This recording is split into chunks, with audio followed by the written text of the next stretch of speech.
उत्तर प्रदेश में चला 13,000 मदरसों पर बुलडोजर। इस कार्यवाही का प्रदेश में आखिर क्या होगा असर? फर्जी मदरसों पर अब क्यों योगी सरकार हुई सख्त? इन मदरसों के बंद होने से क्या करेगा वक्फ? योगी सरकार के राज में माफिया या गुंडा राज तो खत्म हुआ ही है, साथ ही साथ आतंकवाद को बढ़ावा देने वालों पर भी शामत आई है। योगी सरकार ने अयोध्या में राम मंदिर बनाकर जहां एक तरफ राम राज्य स्थापित कर दिया तो वहीं दूसरी तरफ आतंकियों के दांत भी खट्टे कर दिए। अब योगी सरकार ने एक और ऐसा कदम उठाया है जिसे लोग काफी सराह रहे हैं, वहीं कुछ लोग इसका विरोध भी कर रहे हैं। जहां दोस्तों जल्दी उत्तर प्रदेश से एक या दो नहीं बल्कि 13,000 मदरसों पर बुलडोजर चलने वाला है।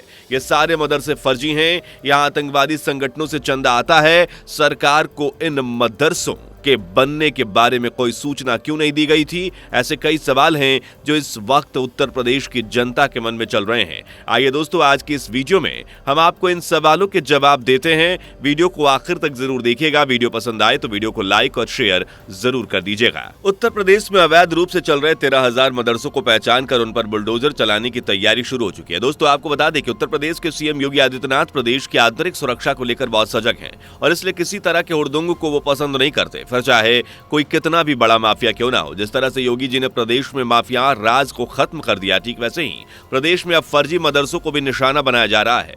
आपको बता दें कि उत्तर प्रदेश में सीएम योगी आदित्यनाथ ने एसआईटी का गठन किया था ताकि प्रदेश के ऐसे मदरसों की पहचान की जाए जो फर्जी हैं।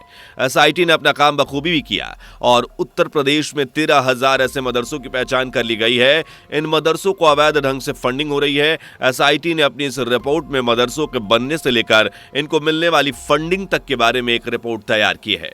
एसआईटी के इस रिपोर्ट के आधार पर उत्तर प्रदेश में कुछ बहुत बड़ा होने वाला है, जिसे शायद कुछ लोग धार्मिक नजरिए से भी देखेंगे, लेकिन सीएम योगी के लिए इस वक्त प्रदेश की सुरक्षा ज्यादा इंपॉर्टेंट है।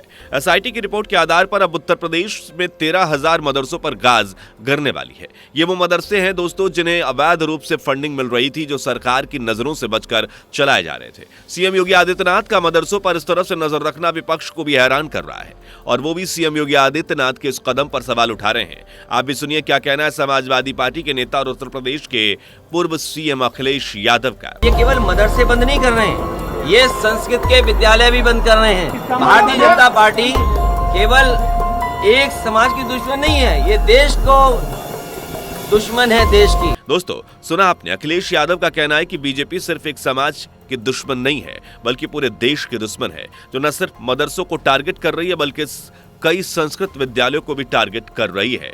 अखिलेश यादव ने सीएम योगी आदित्यनाथ के इस फैसले पर तंज कसते हुए ये कहा कि धार्मिक स्थलों को टारगेट करना ही इनकी राजनीति है। एसआईटी की इस रिपोर्ट ने उत्तर प्रदेश में खलबली मचा दी है। सरकार और विपक्ष आमने सामने आ चुके हैं। एक तरफ विपक्ष के नेता योगी सरकार के इस फैसले के खिलाफ खड़े हो तो वहीं दूसरी तरफ प्रदेश के डिप्टी सीएम केशव प्रसाद मौर्य इस फैसले को सही ठहरा रहे हैं। जरा आप भी सुनिए डिप्टी सीएम का क्या कहना है। कोई भी देश में शिक्षा व्यवस्था को लेकर के कोई सवाल नहीं है, लेकिन शिक्षा की आड़ में अगर कुछ देश के विरुद्ध गतिविधियां होंगी तो जांचा भी जाएगा और जो दोषी होंगे उनके खिलाफ कार्रवाई भी की जाएगी। दोस्तों डिप्टी सीएम केशव प्रसाद मौर्य ने साफ कर दिया है कि उनकी सरकार किसी एक धर्म विशेष को टारगेट नहीं कर रही है और न ही किसी धर्म की शिक्षा को बढ़ने से रोक रही है, बल्कि सरकार सिर्फ और सिर्फ देश के विरोध में हो रही गतिविधियों को रोकना चाहती है। इसके तहत जो भी जरूरी कार्यवाही होगी वो सबको माननी चाहिए, क्योंकि देश से बड़ा कोई धर्म नहीं है। दोस्तों आपको बता दें कि उत्तर प्रदेश के सीएम योगी आदित्यनाथ ने नवंबर महीने में गैर मान्यता प्राप्त मदरसों की जांच शुरू करने के आदेश दिए थे। एसआईटी का गठन भी पिछले साल ही हुआ था, जिसके बाद एसआईटी ने तेजी से काम किया और उत्तर प्रदेश के अवैध मदरसों की जांच शुरू कर दी। इतनी इस जांच में एसआईटी ने पाया कि अवैध मदरसे उत्तर प्रदेश में चलाए जा रहे हैं, उनमें से ज्यादातर नेपाल की बॉर्डर से लगे हुए हैं। ये सभी अवैध मदरसे नेपाल की सीमा से लगे यूपी के 7 जिलों में ही पाए गए, जिनमें से लखीमपुर, बहराइच, बली, भीट, महाराजगंज और सिद्धार्थनगर का नाम शामिल है, जो कि सबसे बड़े खतरे की बात है क्योंकि ये मदरसे बॉर्डर से सटे हुए हैं। भारत की आंतरिक सुरक्षा इससे खतरे में पड़ सकती है। दोस्तों उत्तर प्रदेश के इन 13,000 मदरसों के बारे में एसआईटी ने बताया कि इन्हें अवैध रूप से बनाया गया, लेकिन एसआईटी अभी तक ये पता नहीं कर पाई कि इन मदरसों को फंडिंग कहां से की जा रही है। मदरसों के मौलवियों का तो कहना है कि इन मदरसों को आम लोगों के लिए चंदे से बनाया गया है, मगर इन अवैध मदरसों के पास उस चंदे का भी कोई रिकॉर्ड नहीं है और ना ही वो बता पा रहे हैं कि कहां से फंडिंग की जा रही है, किन किन लोगों ने उन्हें चंदा दिया है। इन सभी मदरसों को लेकर शक अब भी बना हुआ है कि शायद इन मदरसों को आतंकवादी संगठनों से ही चंदा मिल रहा है, लेकिन अब इन सभी मदरसों पर योगी सरकार सही ढंग से कार्रवाई करके सबसे पूछताछ कर ही रही लेगी। दोस्तों आपको बता दें कि इन अवैध मदरसों को 100 करोड़ की फंडिंग की बात एसआईटी ने अपनी जांच में कही है। इसके अलावा एसआईटी ने जांच में मदरसों में पढ़ने वाले बच्चों का स्तर भी काफी खराब पाया गया। इन मदरसों में महज धार्मिक शिक्षाएं दी जाती है। इन मदरसों में पढ़ने वाले बच्चों को नौकरी ना मिलने की भी बात कही गई है। इन सभी बातों पर ध्यान देते हुए एसआईटी अब इस बात की जांच कर रही है कि मदरसों को मिलने वाले 100 करोड़ रुपए की फंडिंग से क्या किया गया। पिछले 25 सालों में बहराइच, श्रावस्ती, महाराजगंज, सिद्धार्थनगर जैसे जिलों में इस प्रकार के मदरसे तेजी से बढ़े हैं, जिसकी सरकार को कोई जानकारी नहीं है। नेपाल सीमा से लगे शहरों में 80 मदरसों को खाड़ी देशों से करीब 100 करोड़ रुपए का फंड मिला है। अब इस मामले को तेजी से जांच करने का आदेश भी मिले हैं। दोस्तों एसआईटी की जांच में यह पाया गया है कि इन मदरसों को ज्यादातर चंदा खाड़ी देशों से मिलता है।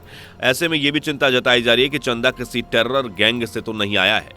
अगर ऐसा हुआ तो इन मदरसों पर बुलडोजर चलना तो तय है, मगर अभी भी इन मदरसों पर बुलडोजर की तलवार तो लटक रही है। एसआईटी की रिपोर्ट सामने आने के बाद अब सबकी नजरें सीएम योगी आदित्यनाथ पर टिकी हुई हैं। सब यही जानना चाहते हैं कि आखिर अब सीएम योगी आदित्यनाथ इसमें क्या करने वाले हैं। दोस्तों एसआईटी ने अपनी रिपोर्ट जारी करके ये साफ संकेत दे दिए हैं कि जो मदरसे मदरसा बोर्ड से जुड़े हुए नहीं हैं उन्हें अवैध घोषित कर दिया जाए। लेकिन दारुल उलूम देवबंद जो खुद भी मदरसों को मान्यता देता है, देवबंद से जुड़े कई मौलानाओं का कहना है कि देश में बने ज्यादातर मदरसे देश में रहने वाले मुस्लिम कौम के चंदे से चलते हैं, इसलिए इन मदरसों को किसी सरकारी बोर्ड से जोड़ने की जरूरत नहीं है। कई मौलाना तो फंडिंग का हिसाब नहीं रखने वाले इन मदरसों को अभी संविधान का हवाला देकर बचाव कर रहे हैं। आप भी सुनिए क्या कहना है इन मौलाना साहब का। सिरे से मदरसों को बंद करने का आदेश देना ये उचित नहीं है, दुरुस्त नहीं है। हाँ, जहाँ तक टेरर फंडिंग की बात है तो ये जरूर ये चिंताजनक विषय है और इस पर देश की सालियत और यकता और अखंडता पर समझौता नहीं किया जाता।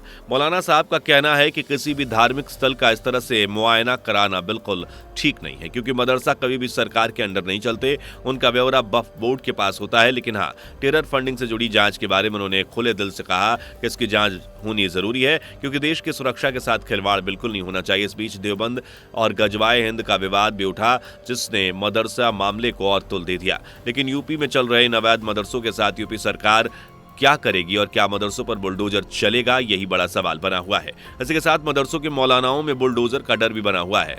आप इस बारे में क्या सोचते हैं कमेंट में जरूर बताइए। वीडियो को लाइक और शेयर जरूर कर दीजिएगा। इस तरह की वीडियोस को देखने के लिए इस चैनल को अभी कभी सब्सक्राइब कर लीजिएगा। मुलाकात होगी अगली वीडियो में। Bye bye.